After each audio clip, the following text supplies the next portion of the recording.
आज अर्थसंकल्पीय अधिवेशनाच्या शेवटच्या आठवड्याला सुरुवात होणार। आठवड्याच्या पहिल्या दिवशी अनेक महत्त्वाचे विषय दोन्ही सभागृहात मांडले जाणार। खासदार निलेश लंकेंचं शेतकरी जनआक्रोश आंदोलन स्थगित। मंत्री राधाकृष्ण विखेंनी निलेश लंकेंकडे मागितला होता वेळ। दूध आणि कांद्याला योग्य भाव मिळावा यासाठी आंदोलन सुरू होतं। शरद पवारांचा तासगाव आणि कवठे महांकाळ दौरा, विविध कार्यक्रमांना लावणार हजेरी। निवडणूक आयोगामध्ये राष्ट्रवादी काँग्रेस शरदचंद्र पवार पक्षाची संध्याकाळी 5:30 वाजता सुनावणी। तुतारी चिन्हामुळे कशा प्रकारे फटका बसला याबाबतच्या याचिकेवर सुनावणी। आज मंत्रालयात अजित पवारांच्या मार्गदर्शनात नाशिक मुंबई महामार्गावर पडलेल्या खड्ड्याबाबत होणार बैठक। नाशिक जिल्ह्यातील महत्त्वाचे नेते राहणार उपस्थित। विधान परिषदेच्या निवडणुकीच्या अनुषंगाने अजित पवार गटाची बैठक। अजित पवार, सुनील तटकरे आणि सर्व प्रमुख नेते, आमदार आणि खासदार राहणार उपस्थित।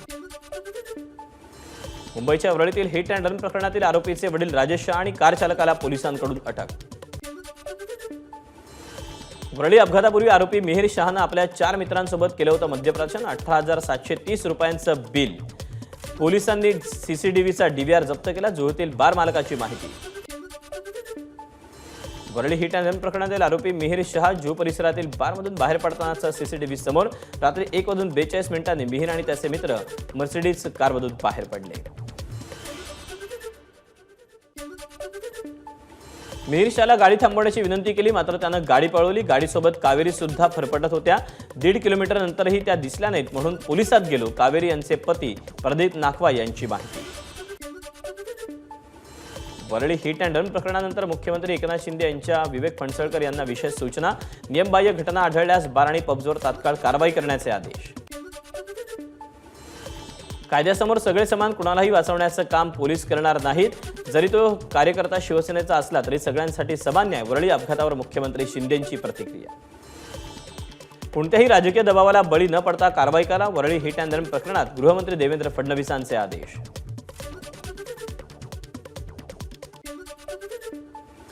सत्तेमध्ये असलेल्या लोकांना आणि त्यांच्या बगलबच्च्यांना जनतेला चिरडण्याचा अधिकार सरकारनं दिला। वरळी हिट अँड रन प्रकरणावर नाना पटोलेंचा हल्लाबोल। गुन्हा करणाऱ्यांना कडक शिक्षा व्हावी, या घटनेला राजकीय वळण देऊ नये। आधी पोलीस कारवाई करतील, नंतर पक्षही कारवाई करेल। शिवसेना प्रवक्ते राजीव वाघमारे यांची माहिती। मनोज जरांगे यांचा आज नांदेड दौरा। दुपारी 12 वाजता सुरू होणार संवाद यात्रा। जरांगे यांच्या स्वागतासाठी नांदेडमध्ये जय्यत तयारी। मनोज जरांगेंच्या नांदेड इथल्या आजच्या रॅलीच्या विरोधात गुणरत्न सदावर्तेंचं निवेदन। रॅलीसाठी शाळा बंद ठेवण्याचे आदेश देणाऱ्या शिक्षण अधिकाऱ्यावर कारवाईची मागणी। उद्धव ठाकरेंचा मनोज जरांगेंना फोन, मात्र रॅलीत असल्यामुळे ठाकरेंचा फोन उचलता आला नाही। एबीपी माझाशी बोलताना मनोज जरांगेंची माहिती। ओबीसी नेत्यांना सरकारची फूस। ओबीसी आणि मराठ्यांना एकमेकांच्या अंगावर जायचं नाही, पण मराठ्यांच्या मुलांना त्रास देणाऱ्यांना सोडणार नाही, मनोज जरांगेंचा इशारा। मागण्या पूर्ण झाल्या नाही तर विधानसभेत जे होईल त्याची जबाबदारी माझी नाही। आरक्षण मिळेपर्यंत शांत बसणार नाही, मनोज जरांगेंचा निर्धार। आमच्या सर्व 9 मागण्या पूर्ण करा। देवेंद्र फडणवीसांवर टीका करणं बंद करेन। भाजपच्या मराठा नेत्यांना मनोज जरांगेंचं आवाहन। परभणीत मनोज जरांगे पाटलांचा झंझावात। लाखोंच्या संख्येनं मराठा समाज जनजागरण रॅलीत सहभागी। ओबीसी मराठा सर्वांनी एकत्र येऊन सरकारला धडा शिकवा। जरांगे हाके सर्वांना एकत्र बसवा। सर्वमान्य तोडगा काढा। मी आजच पाठिंबा देतो, उद्धव ठाकरेंचं विधान। पक्ष चोरला तरी लढाई जिंकून दाखवली। अनेकांनी चुकून धनुष्यबाणाला मतं दिली। शिवसंकल्प मेळाव्यात बोलताना उद्धव ठाकरेंचं वक्तव्य। लोकसभेत छत्रपती संभाजीनगरची हक्काची जागा गमवावी लागली, मात्र विधानसभा निवडणुकीत संभाजीनगरची जागा मिळवणारच, उद्धव ठाकरेंचं वक्तव्य।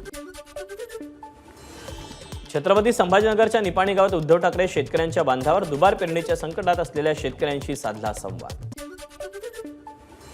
काँग्रेसला पंतप्रधान नरेंद्र मोदी यांना बोलण्याचा अधिकार नाही। काँग्रेसचे अनेक घोटाळे झाले। घोटाळ्यांमुळेच 2014-19 मध्ये जनतेनं काँग्रेसला घरी बसवलं।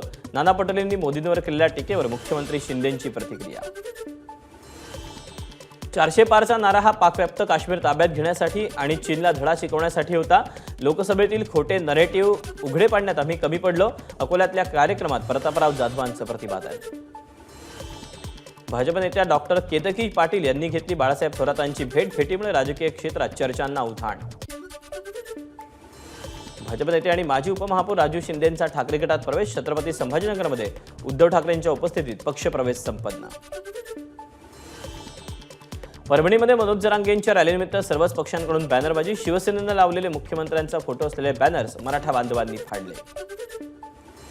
छत्रपती संभाजीनगरमध्ये उद्धव ठाकरेंविरोधात बॅनरबाजी. कधीतरी दिलेला शब्द पाळणार का? बॅनरमधून उद्धव ठाकरेंना प्रश्न.